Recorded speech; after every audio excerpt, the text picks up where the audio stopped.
Good morning, everyone. Good morning. I hope everyone is keeping safe, is feeling well this morning. I see that we have a lot of participants, a lot of commissioner members, a lot of PAMM members, friends, artists. Thank you for joining us. So my name is Deisha Carrington, and I am the co-founder of Commissioner. For those who may not know, Commissioner is an art membership program that helps locals start and build their collection with Miami artists, and that hosts and presents events around the city, including going to collectors' homes, artist studios, and learning events like these. As I'm sure you've been hearing and saying a lot, this year didn't quite turn out as we thought it would. Like everyone, we've had to figure out how we could keep and stay true to our mission of connecting locals to artists in our community, and just more generally, how to bring people through art. This experience has shown us just how resilient and generous this community is, and also that community really just isn't about a place, it's about creating a sense of belonging. So when we were thinking about how to end our season, a bizarre, but really an uplifting season in many ways, it just made us think about how interconnected we are and how we really need to watch out for each other, stay collaborating, keep pushing, keep learning, and heal. So it's really with this spirit that we're so thrilled to be partnering with PAMM, the People's Museum, to offer creative workshops with two local artists, Jahaira and Kira. I want to just give a shout out to the Commissioner team, to our partners Primary and the New Tropic. And I want to thank PAMM's education team, to their marketing folks, AV, Franklin, and the entire PAMM family. Marie, you do so much for this community at PAMM, and just generally, thank you for being the light who has helped lead us this way, and it's all yours. Awesome. Thank you, Deisha, and good morning, everyone. Thank you for joining us on this Saturday for a virtual Pérez Art Museum Miami program in partnership with Commissioner. I'm so excited for today's programming that is bringing us together to really celebrate one of PAMM's most popular education programs, which emphasizes families making art together. Like Deisha said, my name is Marie Vickles. I'm the Director of Education, and today's Second Saturday program is a typical program that we would offer, but now we're in this virtual space. So our free Second Saturdays feature hands-on art activities for children and artists, as well as guided tours, guest artists visiting the museum, films, performances, and more. And every second Saturday of the month, we explore artwork on view in new and engaging ways that are really aimed at inspiring visitors of all ages. And now here we are doing it in a virtual space with Commissioner. So it's really exciting to be here. Before we get started, I would definitely like to acknowledge and thank the incredible team of people that works so hard to make this program come together online. Huge thank you to Tamara Hervera. She's the manager of gallery and studio programs and our Second Saturdays mastermind. Anita Bram, associate director of adult programs and audience engagement, and our world-class AV team, Denise Faxis and Andrew Bird. Many, many thanks. This program could literally not happen without you. So thank you all. Okay, so today's workshops from 10 to 11 a.m. So right now we are going to kick off today's series of workshops with Jahaira, Ríos, Campos, y Gálvez, a photography workshop that will explore and experiments with image transfers using photographs found at home, transferring them to interesting new surfaces. You'll be creating unique collages and using this technique to transform your images into watercolor paintings. Then stay with us for a second workshop from 11 to 12 p.m. with Kira Tippenhauer. We're going to be exploring the world of clay and ceramics. She's going to be leading us on a really awesome workshop that will show us and help us learn about clay in its different forms. And we're going to make something inspired by the Venus of Willendorf, which is one of the world's oldest works of art. Due to its small size, it has been suggested that the Venus of Willendorf is a good luck totem and a mother goddess symbol. So using household items, kitchen ingredients, you're gonna make your own clay, unless you have some, and sculpt your own good luck charm. Okay, so now for our first workshop, we're gonna get started with Jahaira. Let me give a little introduction and background on her practice. Jahaira was born in the village of Rancheria in Chinandega, Nicaragua. Jahaira immigrated to the US in 1979 with her parents, fleeing effects of civil war. Her practice is currently focused on photography, fiber arts, and performance, creating work that often intertwines the three. She's a past project art resident and has led photography workshops at the Biscay Nature Center and is a recent contributor to the online publication Unafraid, run by local artist Alexis Bulu. She is part of the duo that makes up Cuentos Retablado. Uy, you're gonna have to help me out with that one, Jahaira. Project, along with Carolina Cueva. She currently teaches photography at Florida International University.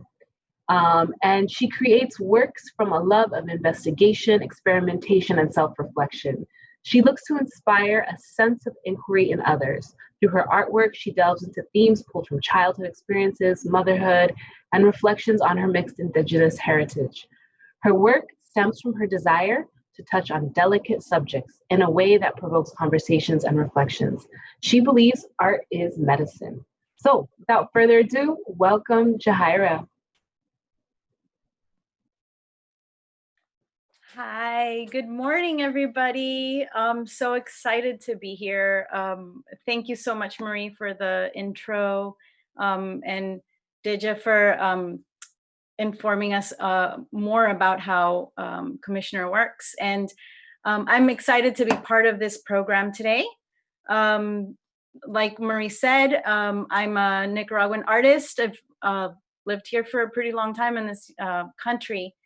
And you know, my work has really come about from all the experiences of being, you know, an immigrant and just interactions with my family or lack of. And so, you know, art became really a big part of how I dealt with a lot of the things that I encountered, a lot of the experiences that I had. And so along the way, I was really I think there's a part of me that was kind of like a little bit of a scientist. So along the way, I just really became interested in not just art, but art that also involved sort of these like scientific processes, I guess you could say. So in came photography. Ceramics was actually also a part of a big interest of mine as well when I was in college. So I'm excited to see what Kira's doing today as well later on. So what we're going to do today, if you haven't already started with getting your images printed out, you may have noticed it mentions in the supplies that you need an inkjet printer and paper to print on. It's because once you've chosen images that you want to work with, they should be printed out on the inkjet printer. They can be images, not necessarily photographs that are scanned, but images from your phone. Either or, it doesn't matter. I've already sort of prepped printing out some of these. So I already pre-printed mine, some of the ones I'm going to be working with. And we'll take a moment once I just sort of go through the checklist of our materials this morning. You know, we're going to take a moment to actually cut the pieces out that we're going to use. You don't have to cut them. You can even tear them if you'd like. That could be a really interesting look to sort of have torn edges along your images. And it's really, you know, just using your own creativity, your sense of aesthetic, the things that you feel kind of like fit together and feel right, that we're gonna just go with that. So you have your prints out. You want to have your watercolor paper cold pressed, because it has less of a texture on it, so that makes it easier for the images to transfer onto the paper. If you don't want to use a whole sheet, you can use a whole sheet. You can cut them down if you want to get a little bit, experiment more with different pieces. You can cut them up and make several little pieces like that. You want to have a spoon because that's what we're going to use to burnish the back of these printouts in order to transfer them. Nail polish remover, ideally acetone or regular. It should say regular. If it's one of the like lighter ones, it's not going to work as well, but you can still try using it. And then cotton balls, definitely need cotton balls. You're going to be soaking them to apply to the back of the images. So as we're working today, if you have any questions at all, feel free to just, put them into the Q&A box, and I will do my best to answer some of those questions as we're working. We're going to begin. Oh yes, if you're going to use scissors, you definitely want to make sure you have your scissors. I do have this little sample that kind of shows you what they can look like once they're transferred, that I did earlier.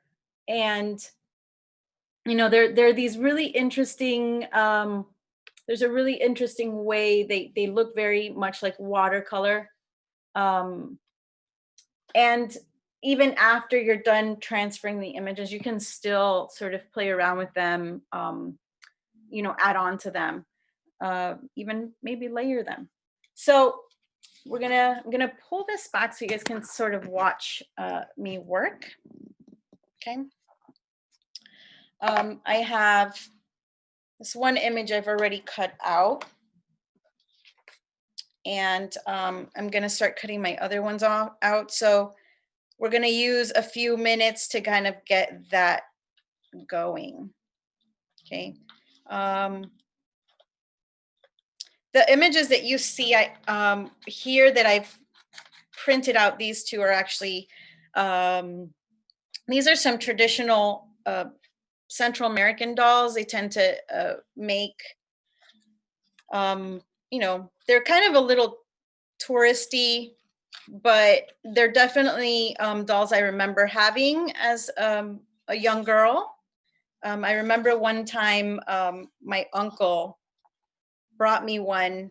I was really excited. It was, during the time that the Sandinistas were in power, and my uncle was able to come visit us. He brought me one of those dolls.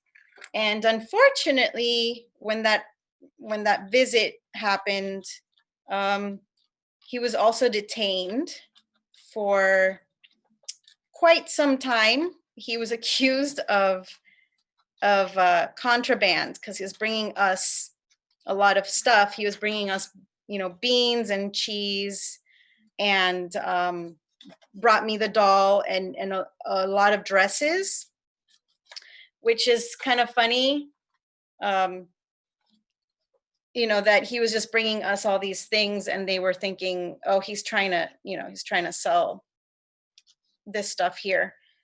The one good thing that came out of that was my uncle was able to get a lawyer and able to establish himself here, which he really wanted to do because his family was not doing very well back in Nicaragua.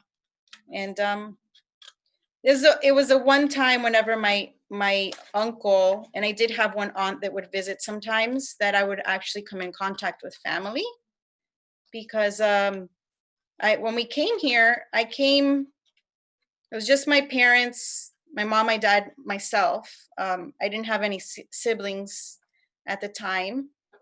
And all my other family was left behind. None of them could make it out. And so I grew up pretty alone as far as like family, events, family gatherings, or anything like that. I didn't have much of that at all. So anyway, I find myself a lot of times the imagery that I use is very much related to that absence of family. A lot of the traditions, a lot of the stories, a lot of the things that you would normally grow up hearing from family members, I solely had to depend on my parents for, you know, with the Cuentos Retablados project. That was something that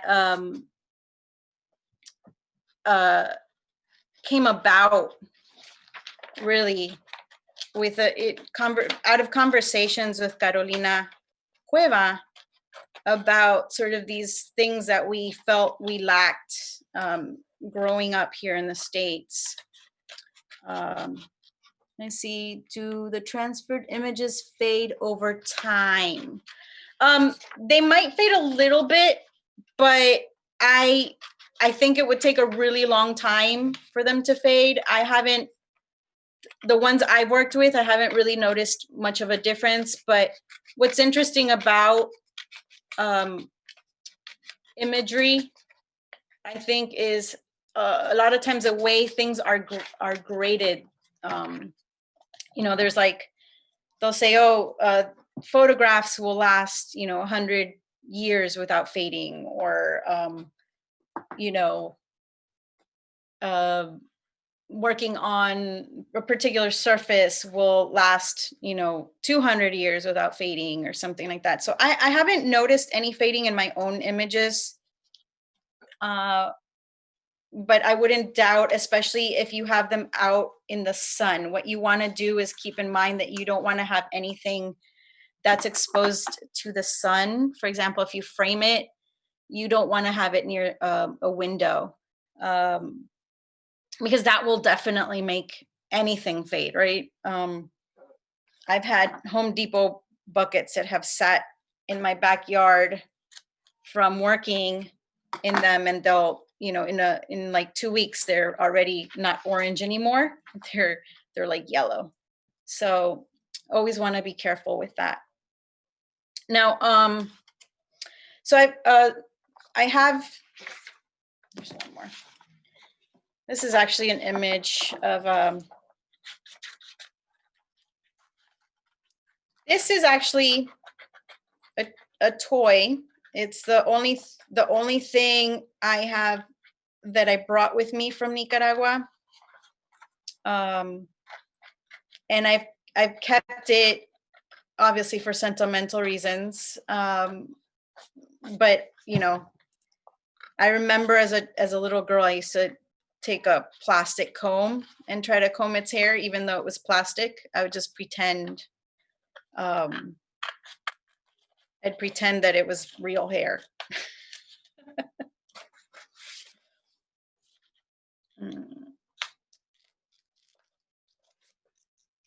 Okay, so I'm kind of a collector,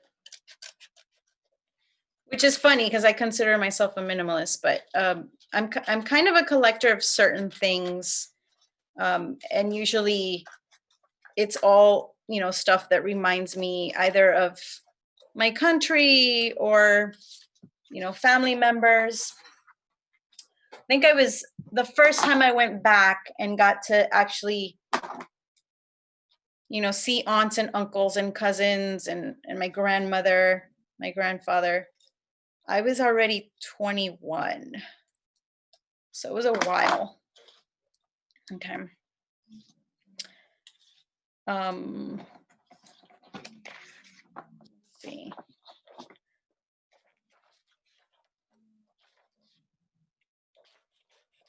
So this might be a little weird.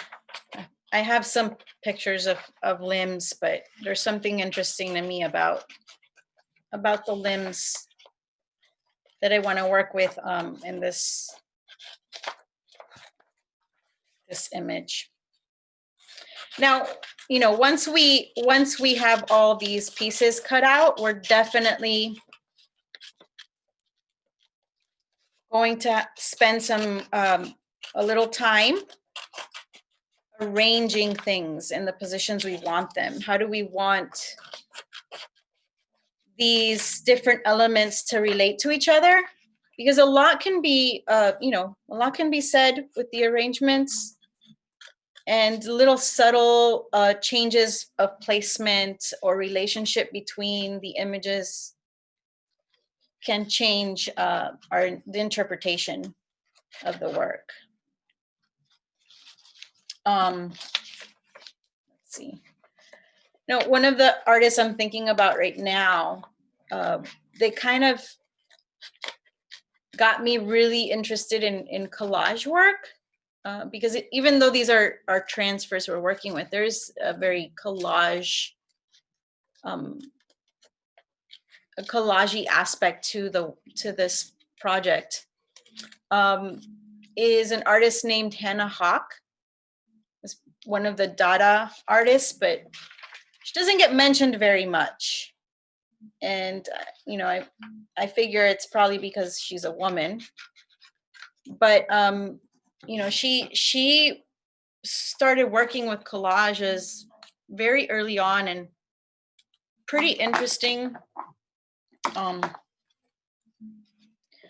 So I'm not sure how much of these other pieces I'll use. I might come back and add some, sort of elements of these leaves and grasses afterwards if I feel like I need to. Let's see. All right, so I have my pieces here, my elements I want to play with. And one of the things that you have to definitely keep in mind when you're starting to figure out your placement is that the way you play with them on this sheet is not going to necessarily be exactly the same when you actually start working on transferring the imagery, because we have to put them face down. So you want to keep that in mind as you are working on these. The placement. It'll be somewhat reversed. It will be reversed. I'm sorry. So once you think you know how you want it, you're going to have to flip them over. And you may find that if you're going to put this, for example, an image here, you'll have to flip it over on this side, unless it doesn't work. The only reason I'm bringing that up is, for example, I have this corner here, so I don't know that's exactly where I want it, but if that were where I wanted it, I would have to consider flipping it to this side. Okay, just something to keep in mind for that. Okay.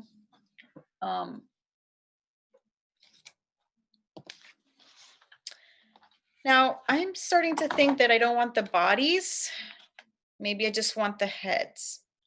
So I'm going to start actually trimming this out.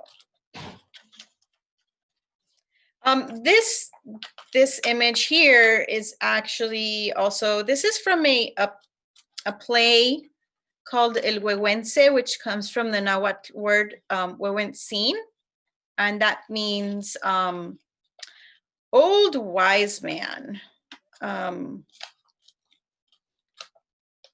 Now, the play is an interesting one because it's actually, it was written right after, colonization started, and it's declared one of,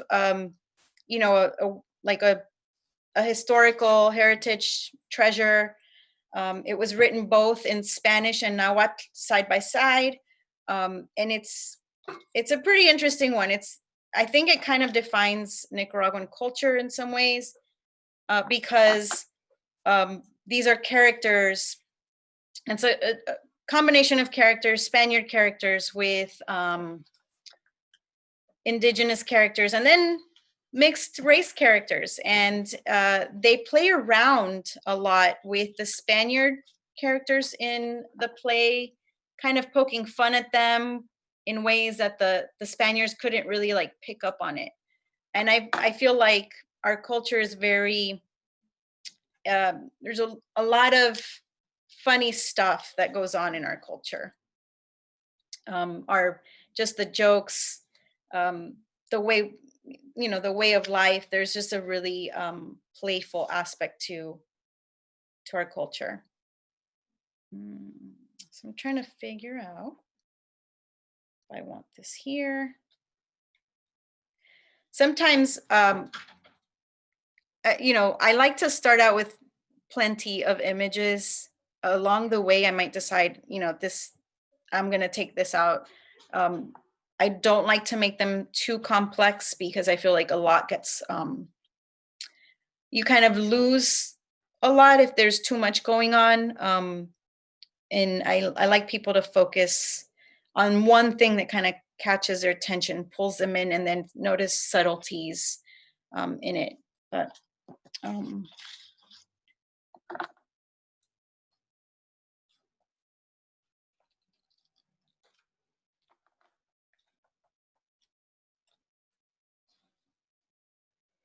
you can definitely also layer things, you know, things can go under, over.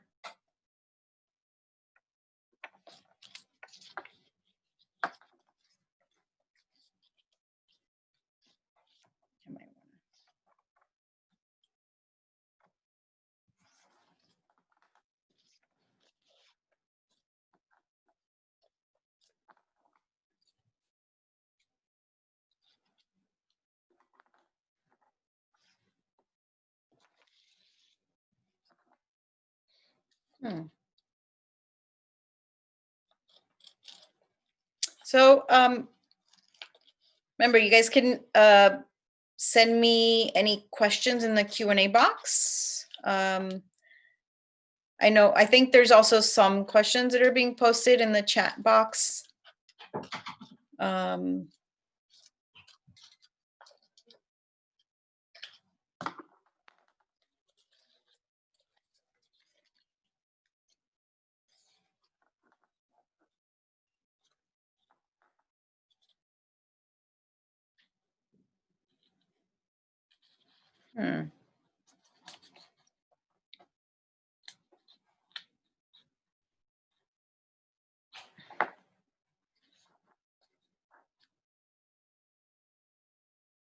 Okay, I think I might.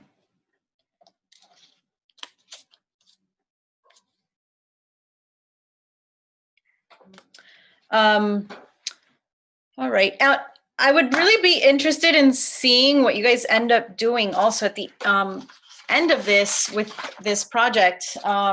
If you guys want to post, you want to share, there's definitely, you can, you know, post on Instagram. I believe the handle for PAMM is at PAMM, and then the handle for Commissioner is at CMXNR. And that's a good place to kind of share whatever you do. So like I said, if this is where I wanted to go with this, I'm going to have to flip everything over. And that's going to change. It's going to look a little different.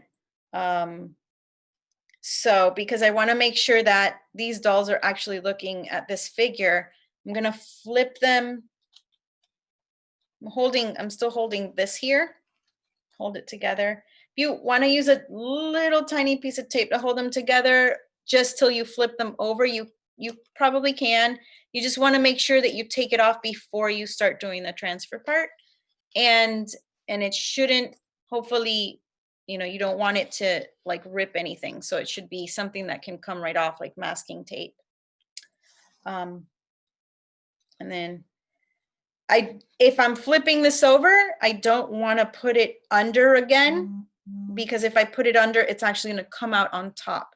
So what I'll do is I'll just lay it over the top of that image and make sure that it's in a place where I'm not losing that part of that foot. Okay. All right, so this is the fun / scary part, right? This is where we start to actually transfer this on to the paper. You want to make sure that you take a cotton ball out.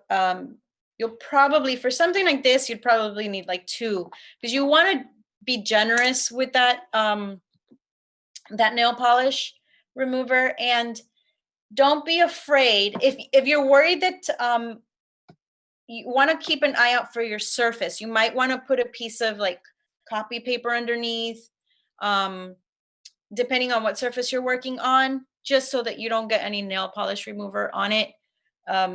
That's something actually that I need to do because, wait, where's my paper? I'm just gonna put a little bit of this copy paper under here because I have this sort of table with a finish on it, and you don't want to ruin it. Even though this is my work table, I don't want to ruin it too quickly. All right. So I think I'm going to start with this corner, work my way over. Let's see. I'm going to drench this so I can feel that it's going through with my fingers. Okay. And you'll need to load it up a few times. Now, when you're working on this, it'll seem like it's, you know, sort of, it might look like it's going to stain the paper, but that eventually evaporates and you won't see any of the sort of watermark that you'll see at first. Okay, so here I go. I'm starting with my first one here. Trying to make sure I get as much of this on here.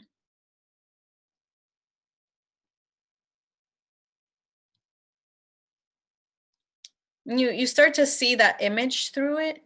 So the good thing about that is then it tells you like what you have already sort of covered.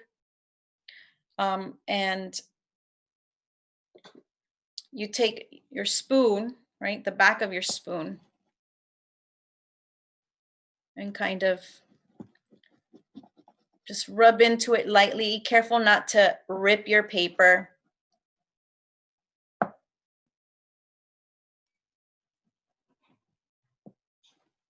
This reminds me a little bit of, remember those letters that they were like on these plastic sheets when we were in school, and you could rub them off on anything to label stuff. Some of them were like little pictures. I remember the first time I showed something like that to my daughter, she was like freaking out about it. She'd never seen something like that before. Right, so that's my first one. Oh, lifting it a little bit. And I noticed that I need to add a little bit more of this and go back in with my spoon. And you want to make sure the those like dark parts, you get that, you can kind of see it rubbing off as you're burnishing with the spoon. You can see those dark lines, like the blacks, the browns coming off. Okay.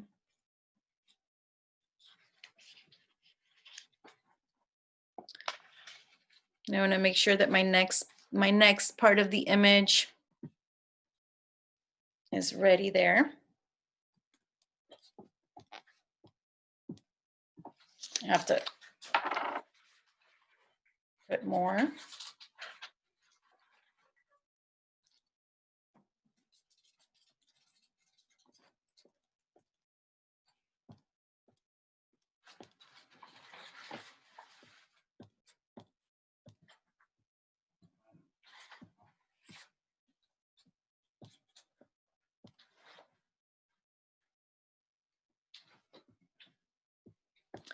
Okay, I just noticed a question does this work with inkjet or laser? Actually, to use laser, you need to use a different process. You wouldn't be able to do this with the nail polish remover. This process only works with inkjet. Okay.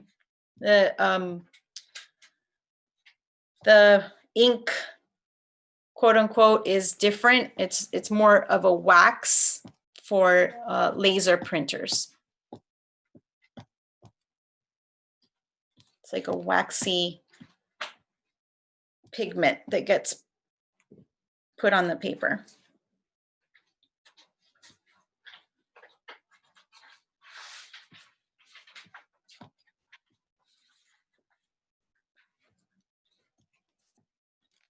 Okay.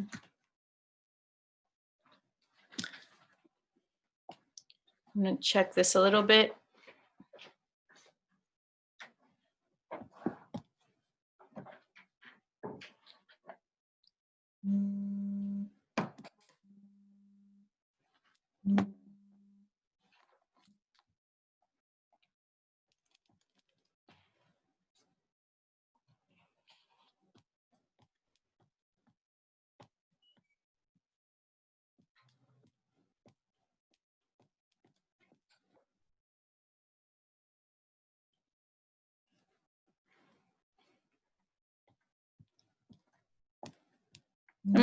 I'm kind of skipping the top part of this a little bit just because I want to not jump ahead since I have that mask piece that's going to go on.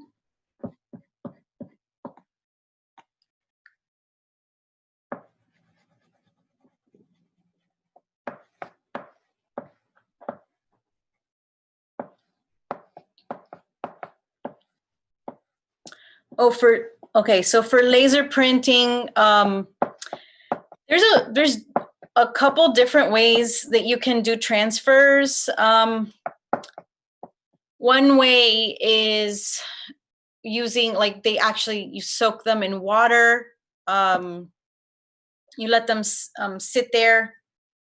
It's like a warm bath of water, and then you can almost rub it off from the paper. But there's one way you use is like shipping tape, I'm sorry, that can be actually placed on the print, and then will lift off the image. So it's a different process.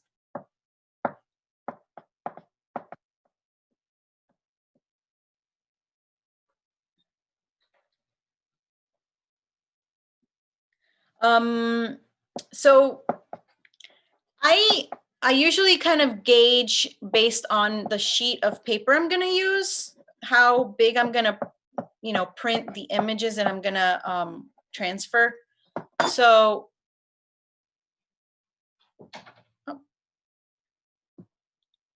I plan ahead.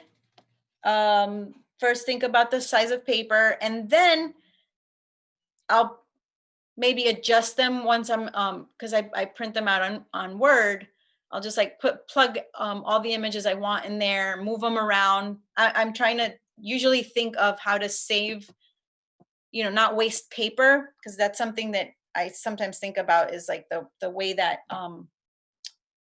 some of the waste that happens in art making, photography, uses a lot of chemicals. So I will sort of plan it in my head. Okay, the general size of the images that I want. And I'm very sort of, what's the word? I guess I work very spontaneously. I like to work with what feels right. And so I will just print out a bunch of the images, and then as I'm working, decide which ones kind of speak to me, which ones are kind of going in the direction of what I like.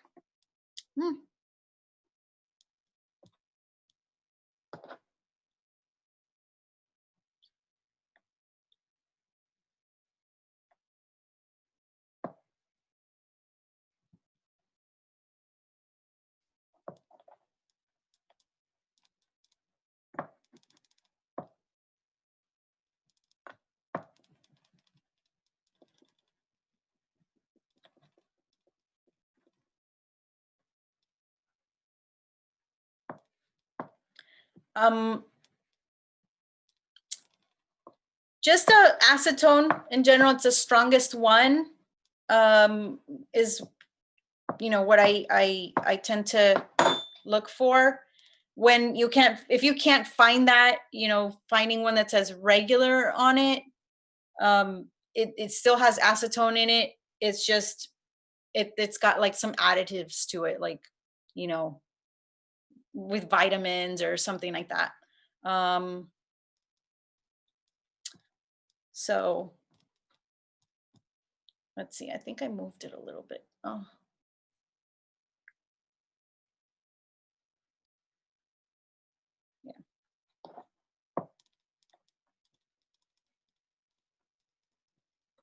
Moved a little bit, but that's okay.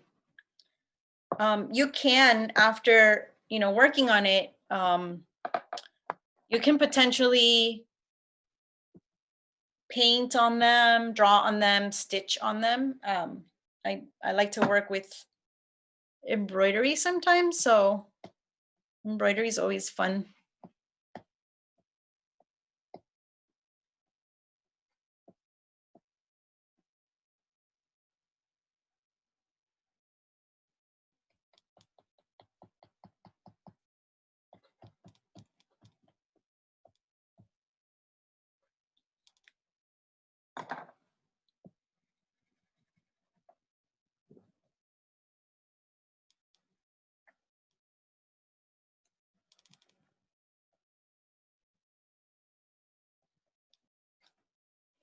So you can see there is a lot of this sort of what looks like a water stain on it.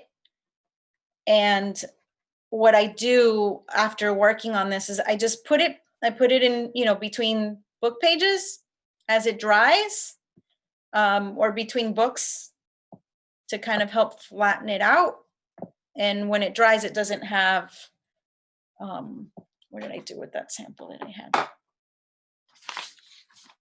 You know, once it's dry, it doesn't have any of the watermark. It just, and there's a little bit of a, I guess, a curve to it, a warping, but that's, you know, minimal. And you can always, I didn't iron that out, but sometimes I iron my prints out to flatten them.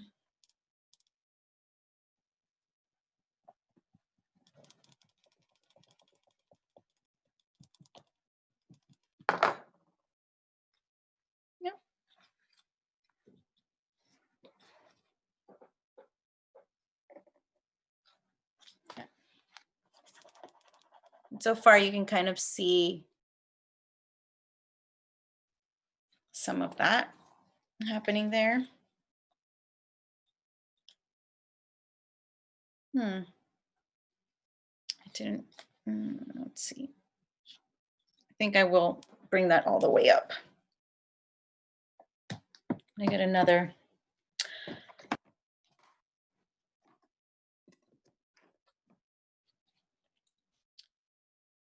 So even though, you know, I work with photography, one of the things I think about a lot of times is usually people, you know, when they know that I work with photography, they kind of, they're like, oh, so you're a photographer. And what's funny about that is I even though, yes, I work with photography, I kind of struggle a little bit with the concept of being a photographer because I work in many different processes. And actually a lot of what I like to do is what, you know, is considered alternative photography or historical processes. I love, you know, working with Van Dycks and cyanotypes and all kinds of ways of creating imagery that doesn't necessarily have to involve a full-on darkroom. I think being able to take, you know, maybe photographs that you work with and bringing them to life without having to have an enlarger all the time, or always having to have a camera is something that's interesting to me, just to make things accessible. But also, I am, my background is in fine arts. Went to high school at New World School of the Arts. And for me, everything, painting, drawing, all of that has been like, it's ingrained in what I do. So just straight photography, I feel kind of like I need more to it than that. Photography in itself is a beautiful medium. But for me personally, I like to do, take it another step further. Here we go. So just notice I don't think I put enough acetone on this one. So I'm going to go back into it with another drenching of the acetone.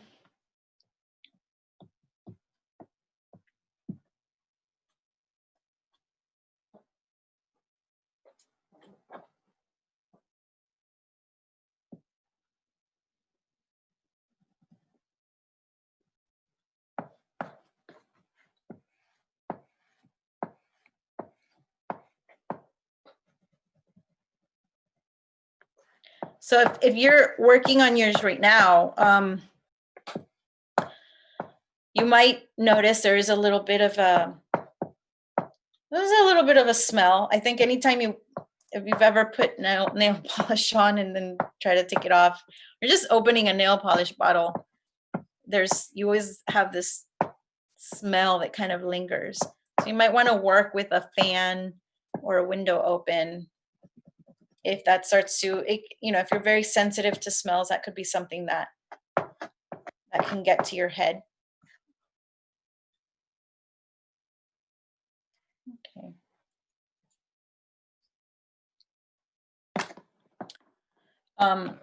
So I've gotten to this point, but I feel like I need to add something more to it. So I'm going to do that. Ay, se me pegó el papel. Okay. I feel like I need to add something else to it. So I'm actually going to grab this one piece. Just really quick. I'm going to tear this out as my final little addition to this, to give context to where we're at. So I've had a lot of, I've enjoyed doing this with you guys. It's the first time I've done something like this, with the circumstances of everything that we've all been kind of going through. This has really opened up, other ways of thinking of doing things. Oops, sorry, I just went the opposite direction.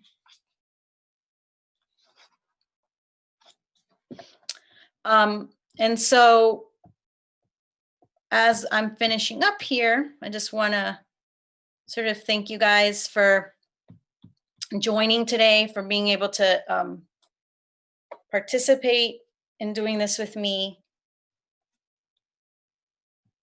And want to thank PAMM and Commissioner for the opportunity of doing this and for just making this possible.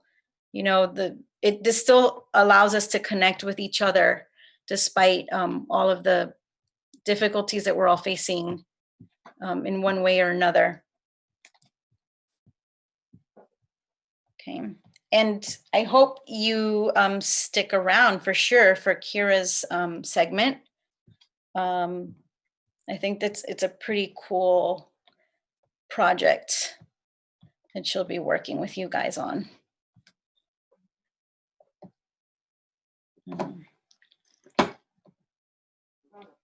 If you guys want to just check out some of the stuff that I do, you can visit my website at jahairariosgalvez.weebly.com. My handle on Instagram is also Jahaira Rios Galvez. So if you guys have any further questions, you want to like maybe reach out to me, that's one way you can do so. If you want me to like, maybe there's something about this that you wanted to explore further, we can maybe talk about that a little bit more. Okay.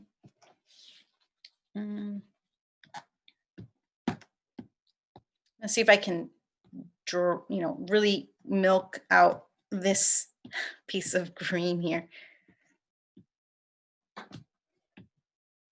All right.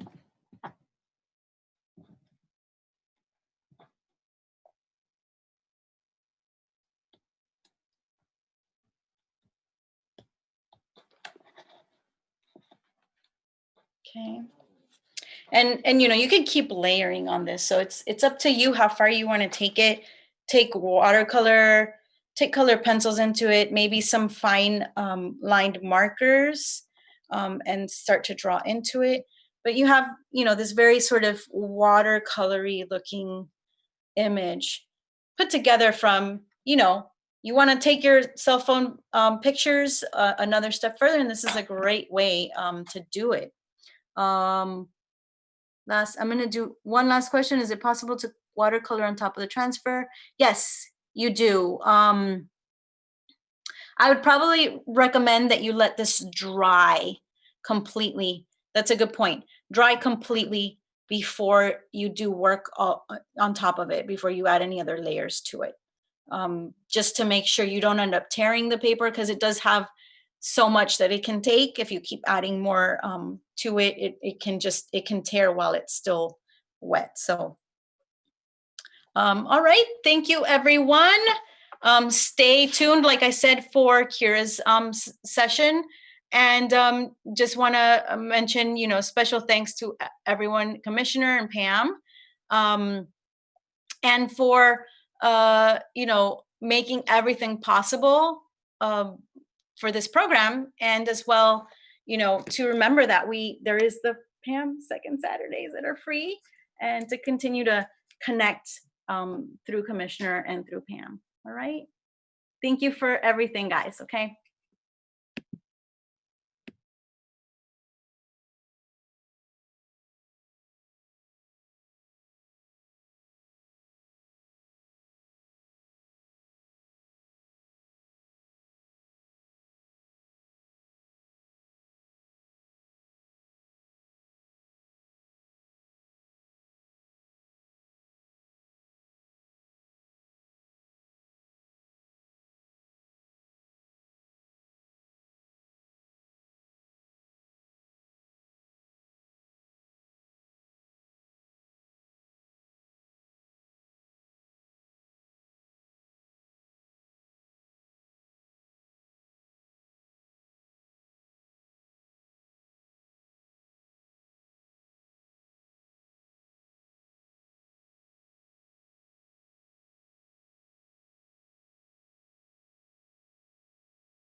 Good morning, everyone. If you're just tuning in, welcome. It's good to have you. Hi, Marie. Hey. If you've been with us since 10 a.m., Jahaira just led us through a wonderful inkjet photo transfer making session. We got to learn a lot about her process, about her creative practice. This art making workshop is being recorded. So in case you missed it, there's going to be many, many more times for you to try at home. I'll start by introducing myself. My name is Deja Carrington, and I am the co-founder of Commissioner.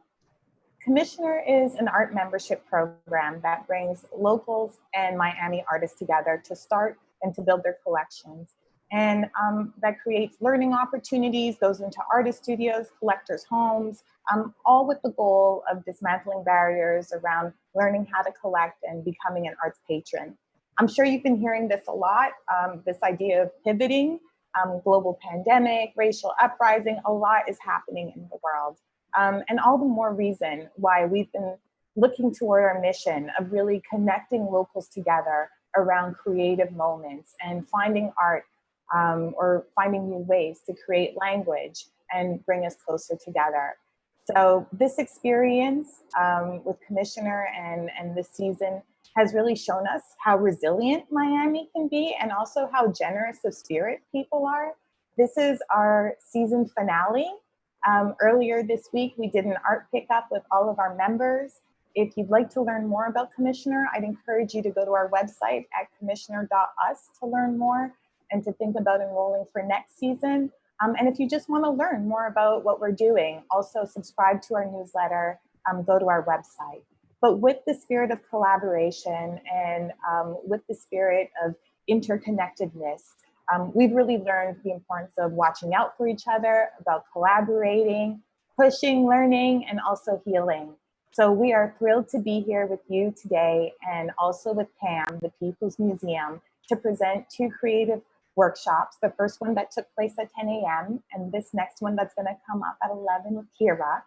And we just want to thank Commissioner's team, our partners at Primary, the Nootropic and Knight Foundation, and really to PAMM's education department, to their marketing folks, to the AV folks, to Franklin, to the entire family who have opened up their virtual space and their actual physical space to us. And Marie, thank you for everything that you do, leading the way in our community and certainly through this process. So it's all yours. Thank you. Thank you, Deja. I must say thank you to you and the whole Commissioner crew. This has been such a lovely collaboration and partnership. You know, there's silver linings, if we can even say that, throughout all of this. So thanks for bringing this to us and providing this like amazing way to collab. So good morning, everyone. Thank you for joining us. Welcome to the Pérez Art Museum Miami virtually. My name is Marie Vickles. I'm the Director of Education. And if you're joining us for the first time this morning, welcome. And if you've been with us since 10 a.m. for the first session, thanks for sticking around. I'm so excited for today's partnership with Commissioner. One of PAMM's most popular education programs, actually, are Second Saturdays, which typically was held at the museum on the second Saturday of each month. And this program emphasizes families making art together. Our Second Saturdays program is particularly attuned to Miami's diverse populations, which is led by experienced and multilingual teaching artists. PAMM Free Second Saturdays typically features hands-on activities for children and adults, as well as guided tours, guest artists, films, performances, and more. And every Second Saturday program explores artwork on view in new and engaging ways that are aimed at inspiring visitors of all ages. And now, here we are doing this in a virtual space with the support of Commissioner. So it's quite exciting. Before we get started, I would like to acknowledge and thank the incredible team of people that have worked so very hard to make this program come together online. A huge thank you to Tamara Herrera, Manager of Gallery and Studio Programs, and our Second Saturdays Mastermind. Anita Bram, Associate Director of Adult Programs and Audience Engagement, and our world-class AV team, Denise Faxis and Andrew Bird. This program could literally not happen without you. So thank you. Thank you all. Now, about our next workshop, ceramic workshop with Kira Tippenhauer. The Venus of Willendorf is one of the world's oldest works of art due to its small size. It has been suggested that she is a good luck totem and a mother goddess symbol. Today, you're going to use household items and kitchen ingredients to make your own clay, or if you have clay, you'll use that. And you're going to sculpt your own good luck charm. So a little bit about the artist, Kira Tippenhauer. She is a ceramic and fiber artist, born and raised in Port-au-Prince, Haiti. She immigrated to the United States in 2004 and lives and works in Miami now. Beyond initial appearances, the layer of her family's past and present histories are profoundly overwhelming and complicated. A cultural history of conflicting identities she has inherited and a perpetual source for her work. Trained in visual arts, Kira works with stoneware and other materials often associated with traditional women's work, such as textiles, weaving, braiding, to discuss beauty, fragility, femininity, resilience, intersectionality, identity, and personal history.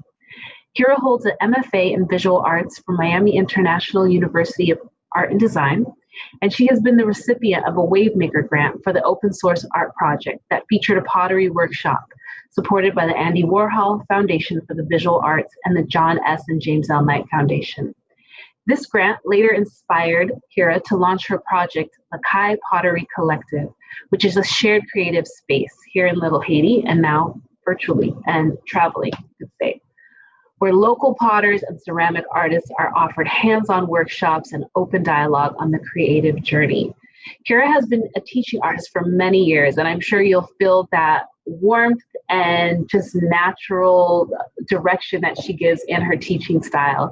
She has contributed to many outreach programs with local institutions and organizations such as Arts for Learning, PAMM, Fairchild Gardens, the Haitian Heritage Museum, and the Haitian Cultural Arts Alliance. Her work has been exhibited at the Big House Art Complex and is currently on view at the Little Haiti Cultural Complex. So without further ado, please give a warm welcome to Kira Tippenhauer.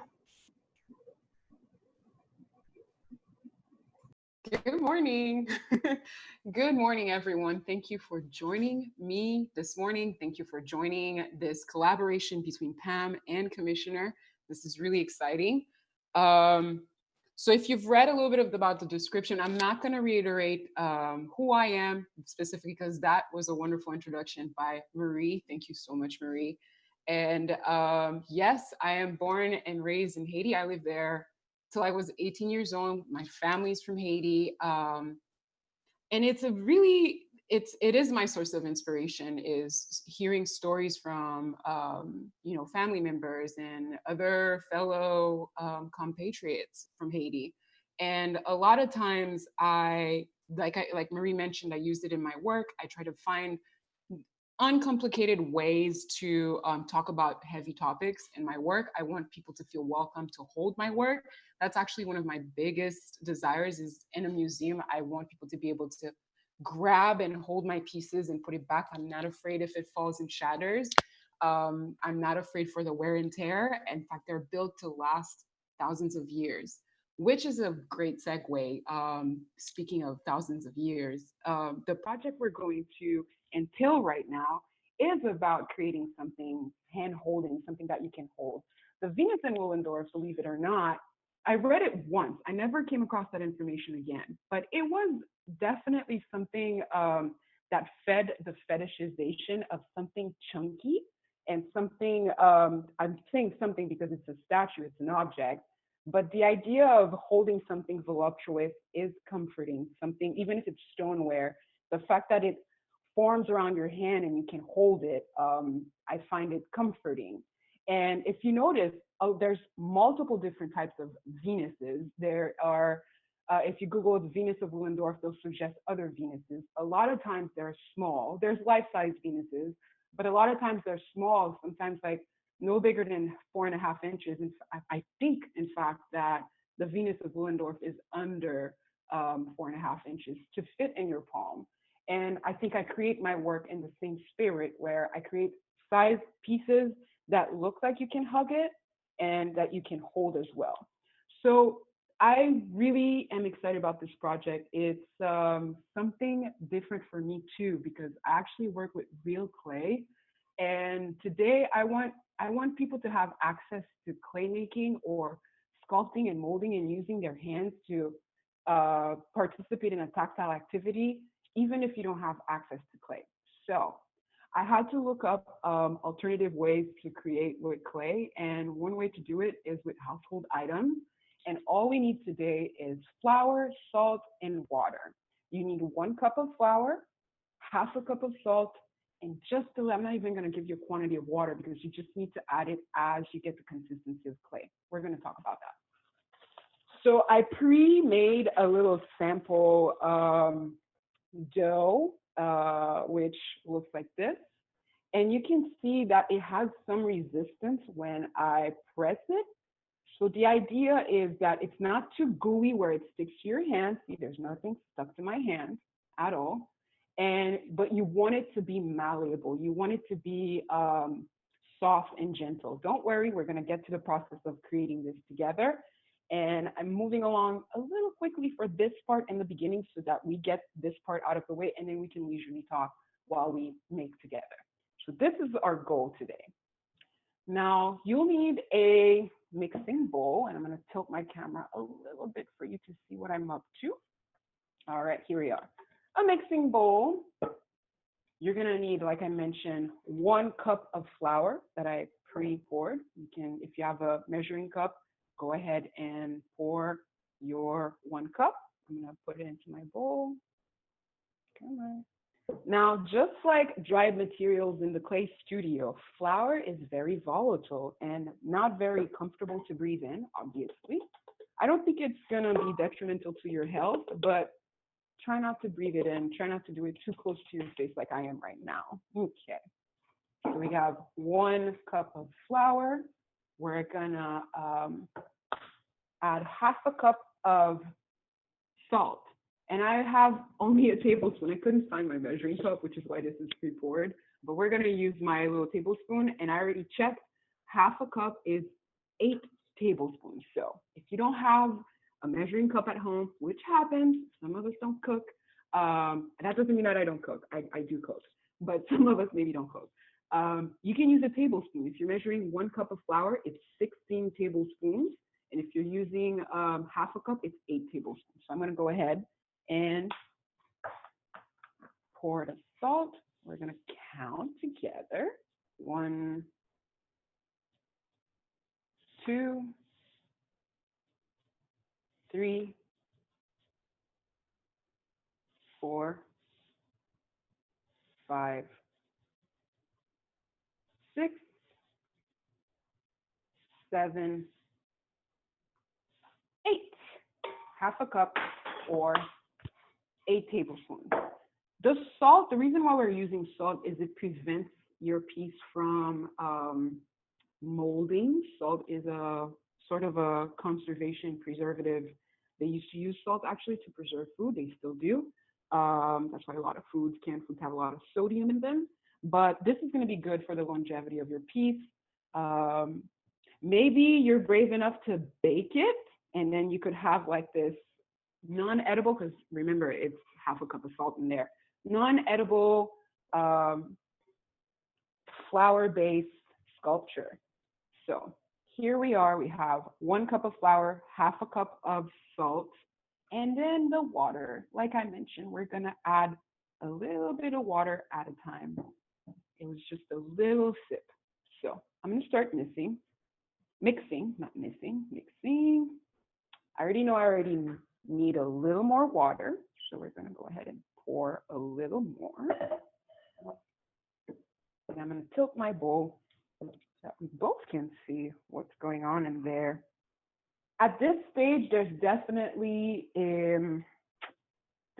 dough sticking to your fingers, but do not panic, do not worry, because there's enough powdery substance in here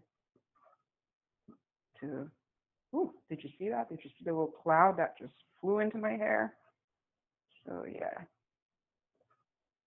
I'm gonna add a tiny bit more water. It's best to add a little at a time than a big chunk. And in case you add too much water, it's not the end of the world. You can always add more flour. Okay. So here we are mixing away. It's already coming off my fingers.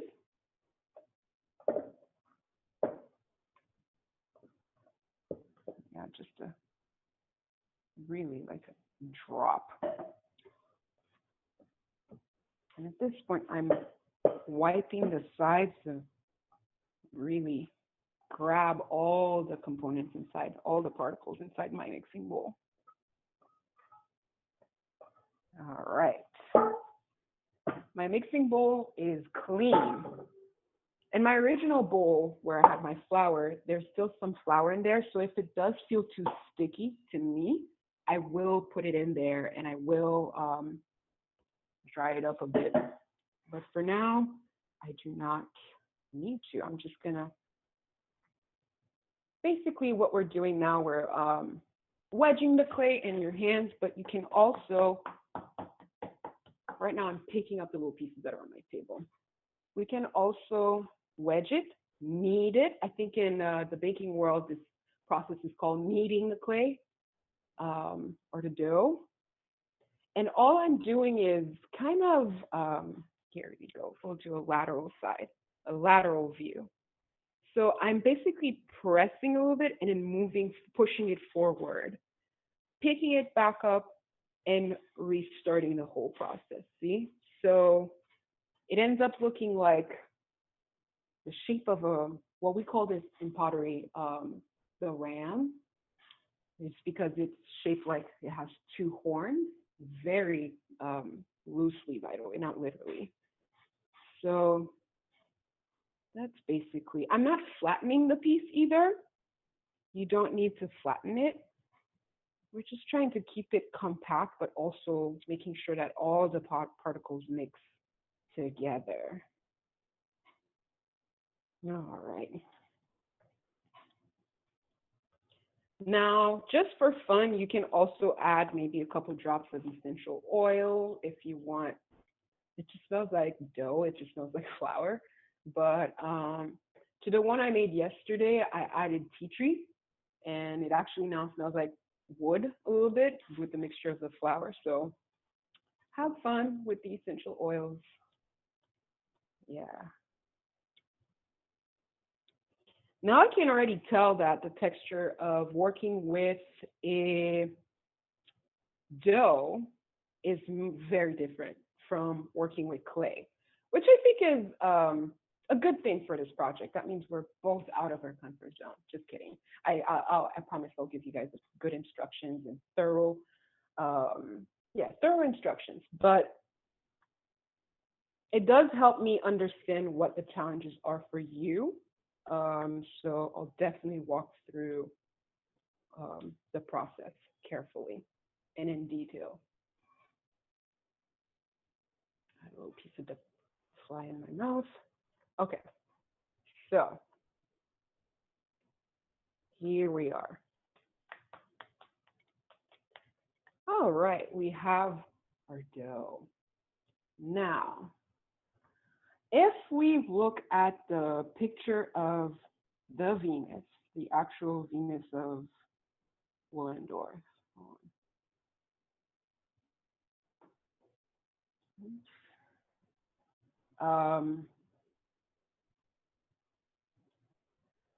Yes. So I found a few images of different Venuses, as I mentioned before. And the only reason why I am sharing these images with you is because I don't want you to limit yourself to one style of Venus. Like I mentioned, there are multiple Venus statues around the world, life size to like fitting in the palm of your hand. And I do want you to pay attention to the different reoccurring traits of these Venuses. So a lot of times they're very voluptuous, okay? They're very voluptuous, they're heavy on the top, heavy at the hips, at the bottom, and that honestly symbolizes fertility, fecundity, and just femininity. This is a much more real life Venus, but here's another one who's just as small as the Venus of Willendorf. Again, heavy in the top with the breast, wide hips, big derriere, thin little legs. This Venus to me is really interesting because she's more 2D than 3D because she's carved into a wall. She's holding a horn with 13 lines hashed on the horn, and that symbolizes the cycles of the moon or our menstrual cycle. I thought that was really, that was very nice, a nice touch for the piece. Here are all the Venuses, one next to the other, for size reference. And here's what the Venus looks like handheld, okay? Now, if you notice, when you look at the statue at first, there's definitely 3 parts to it: the head, the torso, and the legs. So I'm doing this so that we can have a better reference to what we're going to do next with the dough. Let's see here. I want to show you the back side of the Venus. These are 3 Venuses, and we'll talk about all of that. Also pay attention to the detail on the head. There's definitely a lot of texture going on up there, and we'll talk about texture. But the rest of the body is smooth. Okay, so I'm not going to keep the image propped up on the screen because I do not want you guys to feel this pressure to recreate the exact Venus of Willendorf. You're creating your own Venuses. And I think that's why this workshop was titled Lucky Charm, because hopefully there will be some meaning attached to the object that you create today, whether it brings you good luck or it's just like there to remind yourself that there is abundance in the world. So here we go. The first thing we're going to do, like I mentioned before, there's 3 parts: the head, the torso, and the legs. So we're going to separate those 3 pieces. We're going to create each, every step is going to start from those. Our project is going to start with these 3 pieces. So the first thing we're going to take out is the abdomen. And I want the abdomen to fit in the palm of your hand. So you're just going to grab enough for it to fit in the palm of your hand as such, okay? So once you do that, give it a potato shape. Not so perfect, definitely don't go for perfection. We will correct every little imperfection later. For now, let's just put this together. So I have an abdomen right here. Just want to make sure you guys can see. Okay. And then we're going to create the torso. Actually, I want my abdomen bigger, so I'm going to add to this and remix it. We can definitely add to it. It's very important to mix, re-wedge everything every time you add to it, only because when you just stick 2 things together, they're behaving like this. And believe it or not, when it dries, when the moisture is gone, because the moisture is what's keeping it together, it just kind of separates. So we'll talk about that in the process as well. So abdomen's a little bigger. We're gonna work on the torso without the breast.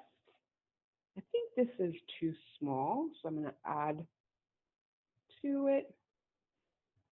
And I'm gonna do, hold on a second, adjust so that you see better.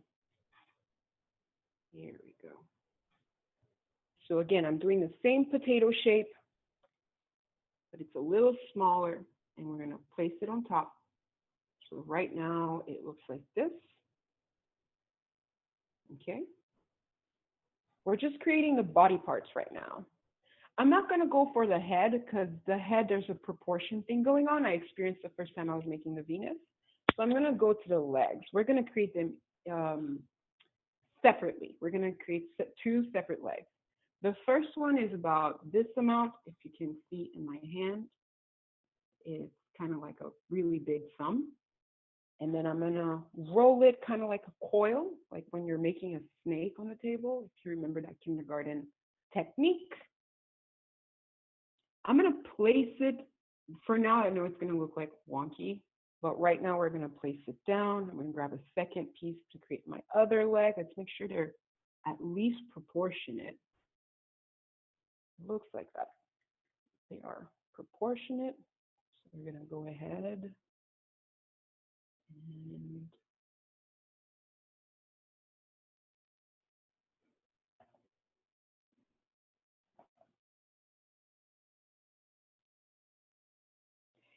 now, someone asked if you're using clay, which is great. I'm so glad some people have access to clay.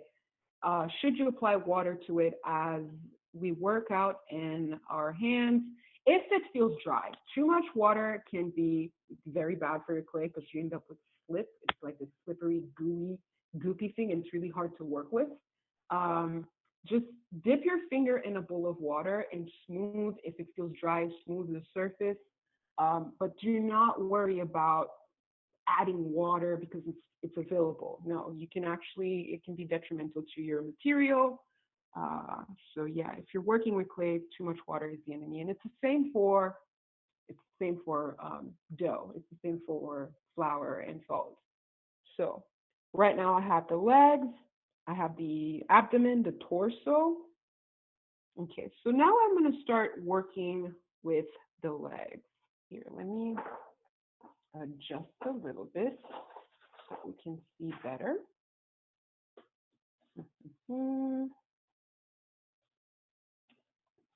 Pardon me for the shakiness, but here we are, closer to the table, and definitely with a better view.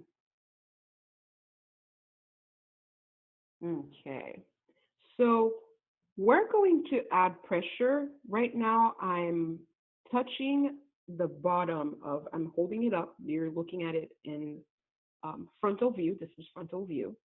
I'm gonna kind of squeeze, imagine this as, well, this is the hip joint where your femur gets in.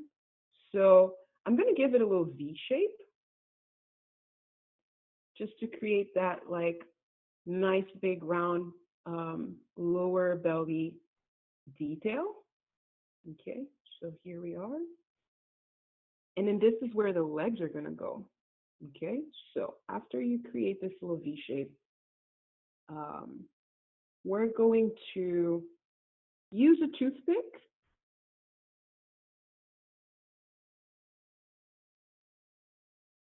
and right now I'm scratching and creating texture on that hip joint area. And I'm going to do the same thing with the leg. Now, if you're using real clay, the toothpick is just as efficient, creating little flakes. And if you're using clay, go ahead and dip a brush in some vinegar. Vinegar is an acid, clay is a base, and there's a little reaction that happens that makes it gooey, and that way you can stick things together and they'll actually stay together and survive the firing process. As far as flour goes, flour, from what I've read, is neutral, and so is water. But we're going to add a little bit of water just to soften those joints that are going to come together.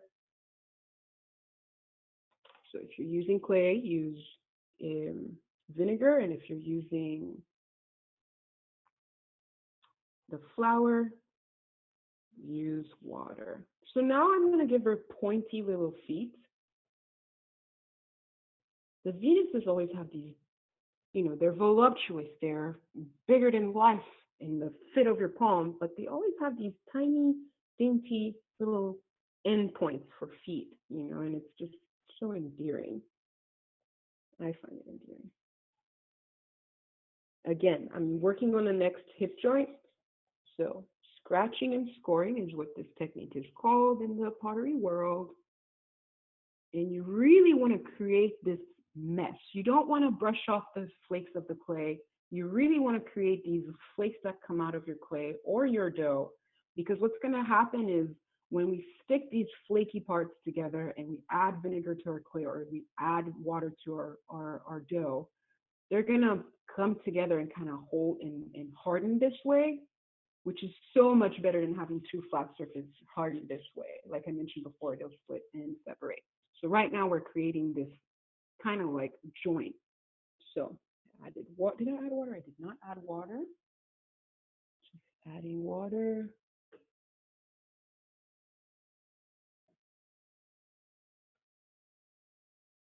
Okay, and we'll smooth everything out after. Again, I'm gonna make sure that the feet join. And I'm gonna give her dainty feet, pointy feet. There's water on my table and I do not want water, any more water on my clay. I mean my material. So I'm just gonna wipe off the table just to make sure it's dry. I think in the baking world, you use flour on the table so that this doesn't happen. There's like, they put a little bit of flour powder all over to prevent from sticking. It's fascinating to me how much commonality there is between the two, baking and clay making. And a lot of times when I teach a class and there's a baker or a chef in class, with this really like amusing look on their face, they feel the connection with baking. When I mention the process, they often refer, oh my gosh, it's just like baking. We do this when we make pasta. We do this when we knead dough. And it's always the same reasons too. We both also interact, and when I say both, I mean potters and chefs and bakers. We also interact with fire. So that's another common thing we have, that the element we work with is very particular and finicky. In the pottery world, we often refer to the kiln gods as like fire, like just because like once you reach these temperatures, and I'm talking about 2,000 degrees Fahrenheit, there's so little you can do. You know, at that point, you just let it happen, you let it go. I think you have a little more control in the baking world. Okay, so again, I just scratch and scored the lower abdomen, and I scratch and scored the bottom top abdomen. I'm adding water, just a little bit, not too much. And then I'm gonna join that part. Let me make sure I have a time check. We're good. All right, so far, right now, the dough, if I can compare it to something, it behaves very much like porcelain. I do not enjoy working with porcelain. I like clay that has stiffness. I like clay that can hold itself and work with me. Porcelain always wants to goop back to its original form. And once you master working with porcelain, it's just, I feel like it's a sense of accomplishment. I feel like when potters are like, oh, I work with porcelain, it's like, oh, interesting. Like, wow, you went there. Just because it can be, if you're a beginner working with porcelain, it can be very challenging to build your walls and have them stick. And it's same with this dough. This dough is very gooey. It wants to just lay flat. It just wants to stay in the shape of dough. So here I'm lifting to show you my Venus thus far.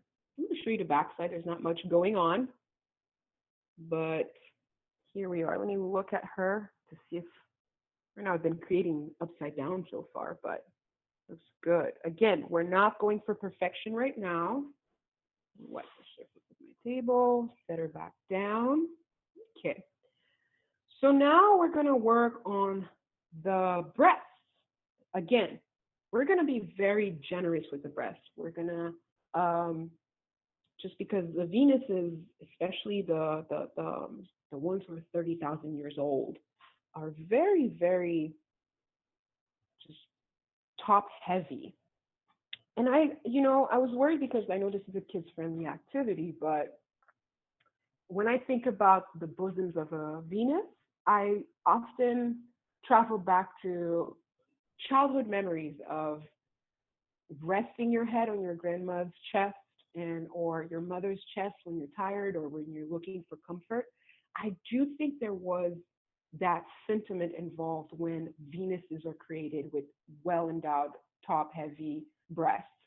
Um, it's not so much, it might be the sexualization of women and the abundance. I think it's a reference to the abundance of life.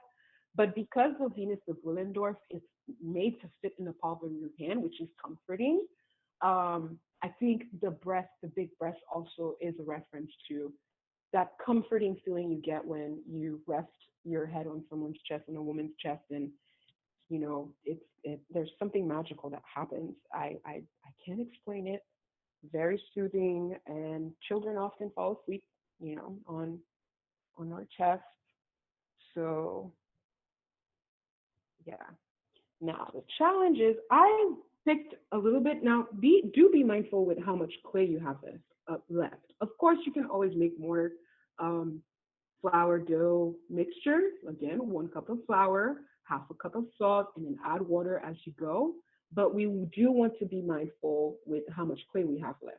Let's remember that we have the head left to make, and we also have the arms and the derriere. So here, I'm going to maybe be less generous with the breast so that I have enough left for the derriere, the head, and the arms. Okay. Now, they don't necessarily have to be identical. Now, where I want you to rest these, the breast, the balls that we just made, the cinch where the stomach is, the cinch between the upper stomach and the lower abdomen, the upper abdomen and lower abdomen, that's where we're going to stitch our breast. So I'm gonna hold it up so that I can demonstrate what I mean. Here is our Venus. That line right here that joins both lower and upper abdomen is where we're going to fit our breast. Okay, so let me wipe off my surface, set her back down. Every time I pick her up, I create these dimples in her thighs, which I think she does have, or maybe one of the Venuses does. Don't quote me on that, but I did notice the Venus had like these little dimples, and then her backside kind of like over. Yeah, I'll have to look that up. So, scratching and scoring again.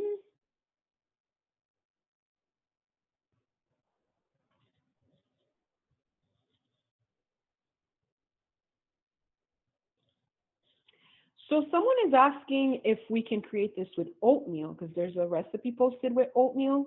Now, if it's fine grinded oatmeal, yes. You definitely want a powder substance. That's why I picked White's all-purpose flour, the Baker's Corner brand. It's very fine. Some people use cornstarch, but I would be careful with that because that's going to behave even more like porcelain, which means it's going to be very goopy and it's going to have a hard time to hold texture. I think oatmeal might be a great contender for this project because, again, what we're doing is we're creating shapes like, we're creating coils, we're creating little balls, and it's very important for this process because we want it to hold form. We want it to be able to hold together. So as long as your oatmeal is finely grinded like a powder form, I think you can add, again, be careful with the water. I don't even know how much water I added. I just added a little bit at a time. Definitely add salt because, again, the purpose of the salt is to kind of sterilize and prevent bacteria and fungus to form on your piece. So definitely add salt. Try it. I say have fun with it. Be adventurous. Add a cup of oatmeal powder and half a cup of salt and add water as you go, and we'll see. All right. So like I mentioned, we're gonna add this part to the area where it's cinched. So I'm scoring a little bit above and a little bit below that cinch, that belt area. I'm gonna do both once and for all. I'm gonna add a little water.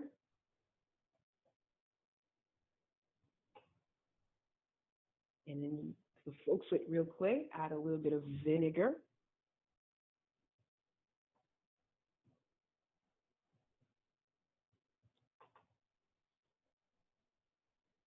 There we go. Okay, adding a little pressure. I'm joining the two breaths together. I'm going to use my toothpick to kind of smooth. I don't want to lose the cleavage. Now, I noticed that her breasts are a little elongated by the weight, which is such a big deal. It's such an important thing when you sculpt, when you work with clay, when you are sculpting the human body. A lot of times sculptors, I notice it, and a lot of people in the art world notice it, but if you don't know about it, you won't notice it. A lot of times they forget about gravity. A lot of times you'll see statues and even drawings where the breasts are kind of floating. You know, they're big and they're just like right there, like, oh, defying gravity. The really nice work out there are the ones that, you know, and they remember about gravity and they allow gravity to kind of visually have its impact on the piece. So I want to do that too. I'm not going to make round breasts. I'm going to elongate them a little bit.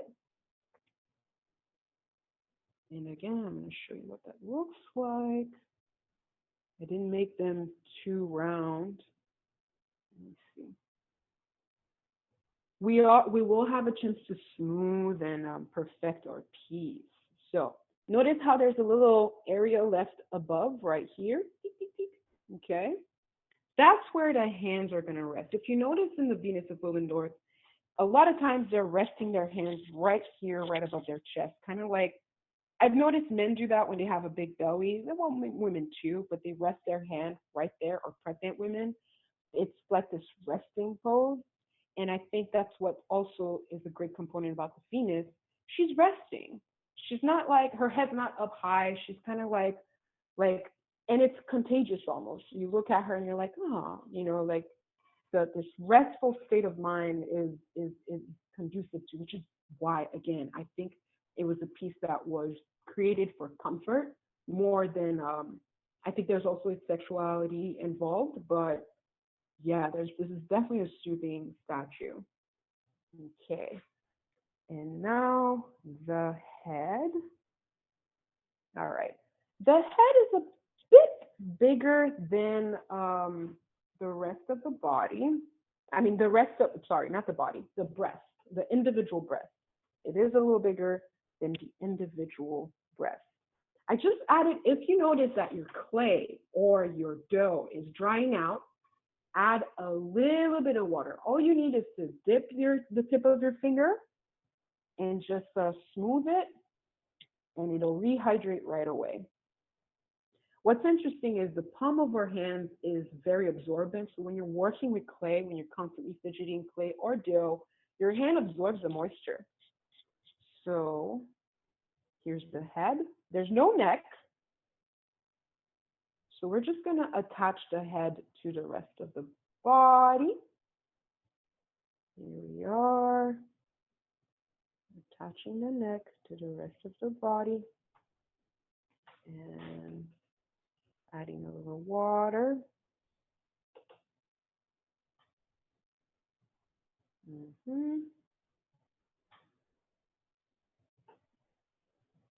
And we're going to attach the head. Now for the head, I don't want it to sit right on top on the shoulders. Remember, I mentioned she has a resting demeanor, a resting state of mind. So her head kind of tilts forward a little bit. I'm going to show you what that looks like. Ooh, it's getting heavier. The Venus doesn't have this head resting right on top, like I mentioned. It's kind of like tilting forward. And I think we're going to push the back forward to give her that lean instead of placing the head right on top of the breast. So we're going to curve with the palm of your hands, with all your fingers together. We're going to kind of like just nudge her a little bit forward. Do not stand her on the table because her feet, you will lose the daintiness of her feet. So right now I'm pushing the little back a little forward so that she ends up feeling and looking like this. Okay, so there's a lot of things happening too as I'm creating her. Like the dough is still very soft. I just kind of deformed her leg, you know, by resting it. And I actually don't mind it. I don't mind that it just feels like a weathered statue, to be honest.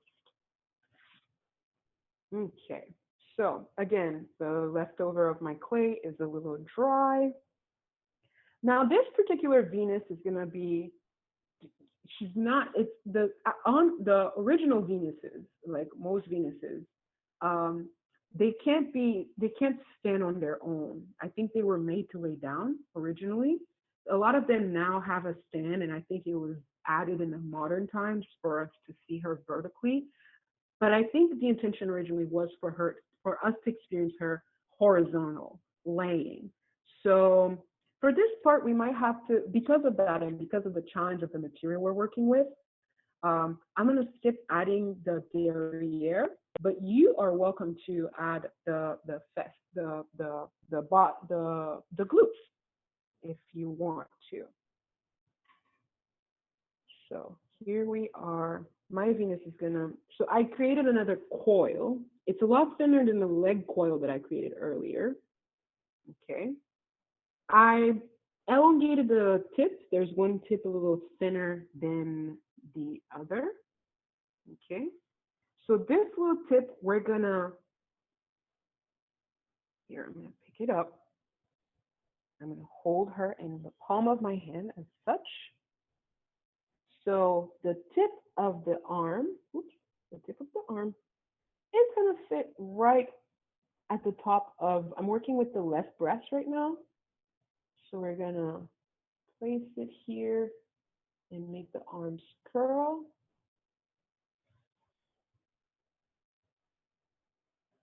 Looking like a person.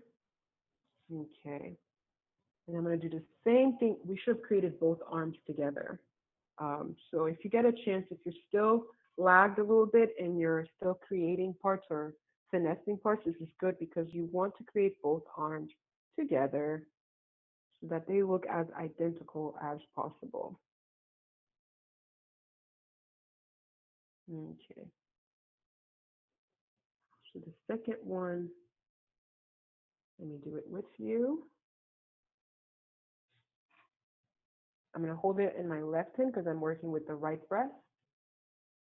Again, I'm going to place it on top of the breast and curl it around. Think about the shape of your arm and how it kind of circles back into the socket of your shoulder. So that's what I'm doing right now. Placed at the top of the cleavage, going around the breast and curling back up. Okay. All right. So I'm going to place this on, okay, my surface is powdery now. I'm adding a little bit of powder, and I didn't know I was going to do this. I just remember bakers do this to prevent the piece from sticking. So I've seen this on YouTube. All right, I'm going to rest her on the dough. Now, I don't want my Venus to have these nice ballerina shoulders where they're kind of angular. I want the shoulders to be a little slanted. I naturally have slanted shoulders where they look more like this than this. So I'm going to give her the same feeling because I want her to have an even more doughy, you know, feel visually. So I'm going to gently massage the arms into, did I forget to scratch and score? I did. It happens. It happens. I'm just going to add a little water at the joints and kind of massage it. All right. We will talk about the texture of that's happening on the head. I am going to stipple with the tip of a pencil. Okay. And before that, I'm going to trace her hairline. A lot of times she has like a bowl cut type of hairstyle. So I am going to do it this way. Just hope it doesn't, no, wait, this is more comfortable. I'll tilt it. Okay, here is her head. And I am going to trace sort of like a U shape or a rainbow. And I'll show you now.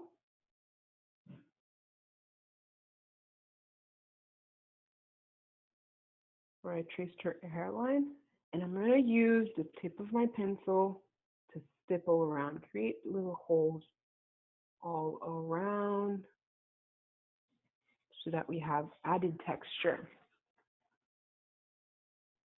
Okay, now we can do this a little after. For now, we're going to smooth the joints. We're going to smooth all the parts that are not supposed to be separated. Now, okay, because of gravity, this happens with clay too. Because of gravity, like in holding it up this way, the weight of the feet kind of pulled the belly straight. So now she looks like, you know, she has a flat belly. I'm going to hold it the opposite way. I'm going to hold her upside down so that all that weight comes back up. I'm also going to like nudge it a little bit to allow her to reform her little pouch that she had. Okay. At this point, you can use your brush, not too much water. Definitely tap the edge of the brush as you're going to work with it. And I'm gonna go over the joints just to smooth the surface.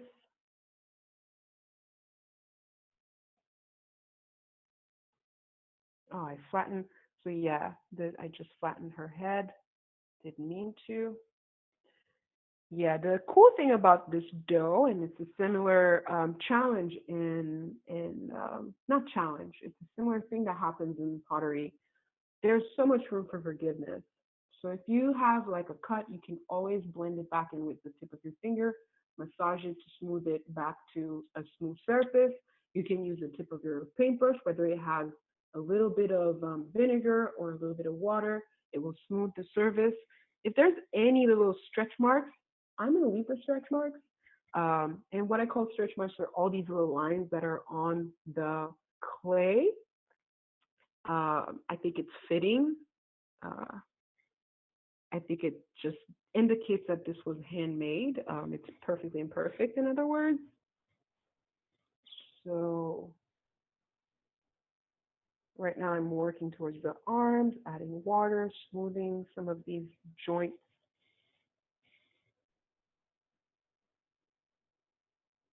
And here we are.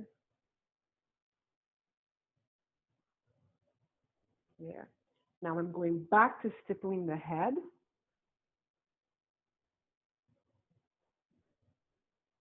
Yeah, I'm not gonna lie, this is very challenging. It does behave like porcelain.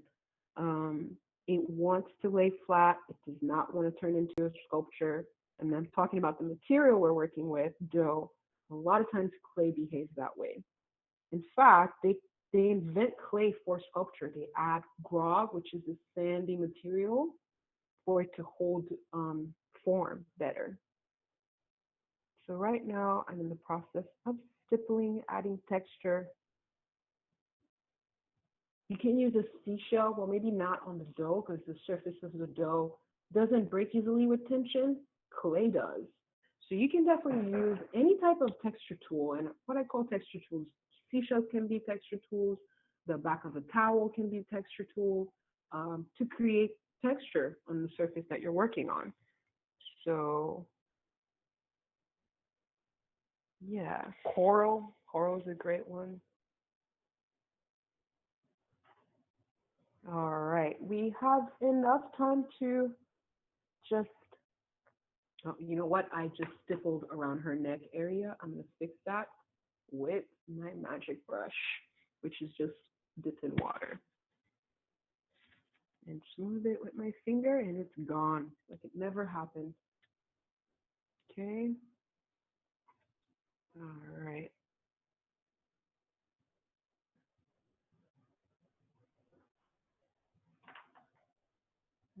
Okay, my Venus is ready. I do wish her, okay. There we go. No eyes, no lips. You can add a little smile if you want. This is your piece after all. And here we go. I'm going to place her down.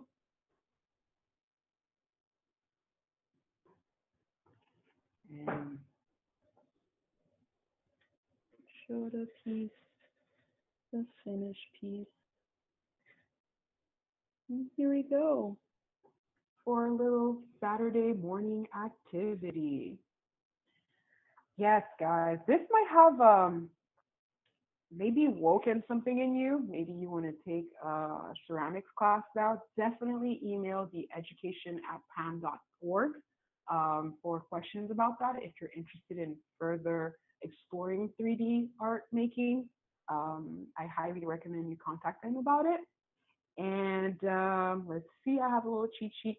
If you want to know more about me, this is not what I do primarily, although I find a lot of similarities between my Venus and my pieces that I made. They are both voluptuous. They both incite the desire to hold them. And so I do not find this outside of, the realm of what I make. I think there's a lot of femininity and all the long list of things that Marie attributed to my work, which I'm very flattered. And I do want to remind everyone that this was made possible with PAMM 3 Second Saturdays and Commissioner. I want to thank the members of both PAMM and Commissioner for joining us this morning, both Jahaira and I. And if you have any questions, you can message me. You can reach me on Instagram. My handle is kiramade.com, Kira.made. You can see more of my work on Kira Tippenhauer.com. My CV's on there and my artist statements on there. And then there's nothing posted on my shop website, my web shop, but when there is, visit kiramade.com. That's where I sell my work. And then that's where I also make household items and ceramics. Yeah, and there's one more question. I think we have time left. If we made it with clay, should we just let it air dry or bake it in our oven? I do not recommend this to go in the oven. In the clay world, we do not fire really thick work. If the piece is thicker than your thumb, there's oxygen trapped in there, and when you place it in an oven where you reach 1,000, 2,000 degrees, it will explode. It will explode. So I don't know what happens at 500 degrees, but I wouldn't take the risk. I would definitely let it air dry and have fun with it. I would I invite people to let it weather in the yard. It's raining season right now in South Florida. So if you get a lot of rain showers, it'd be interesting to see how, over time, the piece disintegrates. It's a great reminder that things are not permanent, except for clay, it seems. So yeah, I wouldn't take the risk in putting this in the oven and pushing it to 500 degrees, because I wouldn't take that risk. I wouldn't allow it in my studio going 1,000 or 2,000 degrees. So yeah, I would stay away from that. If anybody has any questions, let me know. You can find more information on PAMM on the website, pam.org, as well as commissioner.us. You can follow them on Instagram, share your project, share the piece that you made today on both with PAMM, @PAMM and @Commissioner. @Commissioner is spelled @CMXNR, remove the vowels. And what else? Yeah, I'm just really fortunate to be here today. I'm super grateful that I'm sharing this with you. I hope you had fun, and there will be a recording on this, so you can find this at a later date. And if you want to do this with kids or with friends, this will be available on both websites. So that's it. Now I'm going to turn back over to Deja and Marie to wrap up this very special Saturday morning. And yeah, thank you for joining both of us, Jahaira and I. Hi, guys. Hey. Hey, that was wonderful. I've got my little Venus over here. I gave her like some belly jewelry and some like ankle bracelets, and I hear she's also a goddess of fertility, so we'll see where that goes. Yeah, so this has been wonderful. Thank you so much, Kira. Thank you so much, Marie. And thank you so much to all of you members, PAM members, commissioner members, and friends for joining us today. I just want to do a quick recap of Commissioner Season 2. And thank y'all for rolling with us. This season, we managed to commission 5 Miami artists. We had over 10 collaborations, including being able to get the rights for 5 artists to put out beautiful postcards to share this love when we can't necessarily be together. We had a great photography workshop at Center for Cultural Subtropical Affairs with Joanne Rahaman, who I know has also been on Local Views and worked with PAMM too. Because of that, we now have our own archive booklet and have been documenting our own community. We've gone to David Castillo Gallery. We went to Miami Art Week. We've gone to collector homes, done studio visits. And most importantly, we've been able to figure out ways to convene, if not in person, through tactile materials, through art, and now, of course, virtually. So next season, season 3 is going to be starting in the fall in September. If you'd like to learn more about what we're doing, please go to our website. It's commissioner.us, because we are all about the us. And also, please check out PAM. I'm amazed at how y'all have kept up your virtual programming. I really enjoy Free Second Saturdays and these moments where we get to make things, and it feels like it's a reset. You know, I don't know where you are right now, but in Miami Beach, it's raining so hard, and there's nothing like being able to just be with your clay or be with your art and be with your people in the safety of your own home, just making things. So thank you, Pam, for making these moments possible. And thank you all again for tuning in with us this morning. Definitely. Thank you, Deja. Indeed, it was so much fun. I didn't make as much progress as you, but I'll just put that down real quick. But yeah, art making truly is vegan chicken soup for the soul. It's just so needed, right?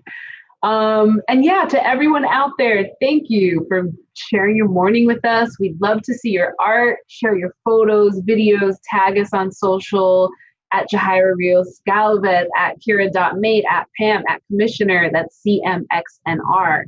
And if you enjoyed today's program and you want to experience more of the same, check out the art making videos on PAM's YouTube channel, which is under the name Pérez Art Museum Miami. We'll be posting this video soon on both the PAM and Commissioner platforms. And again, just stay in touch by signing up to our newsletters at both commissioner.us and pam.org. Much love. Thanks to you all for sharing your morning with us today. Take care of yourselves, take care of each other, and have a beautiful weekend. Bye.